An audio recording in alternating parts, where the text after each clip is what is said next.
73 bir kavalar bir necat tapar diýen hadisde kim diýene men we meniň sahabalaryň ýaly bolanlar diýipdir. Amalda, sözde, akidede hemme zat. Şo biziň aýnamyz özümiz şondan görä amaly. Şolara meňdeş bolsa hemme zatda onda dogry bolmasa da biz ýolumyz aýry bolýar. Abu Derda diýen sahaba radiyallahu anhu, sahaba mahul ýaşapdyr Şamda, gelipdir bir narahat bolup öýüne zina aýypdyr Ummu Derda näme boli? Ay hemme zat ütgetdiler.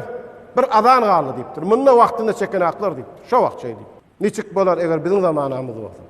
Oňa binaen Peygamber sallallahu aleyhi ve sellemin kavli aleykum sünneti ve sünneti hulefa'i'r addu aleyha bin wagyz adı diýişlerine ýabyşyň gumrah bolmaň diýip Allah subhanahu wa taala bid'atyň näme düşünüp hawani jedelni hawa tabu bolmakly äpberip de dini gelişi ýaly Allah Taalanyň buyuruşy ýaly Resulullah sallallahu aleyhi ve sellem bize görkezişi ýaly tabi bolmakly Allah Taala bize muyassar etsin.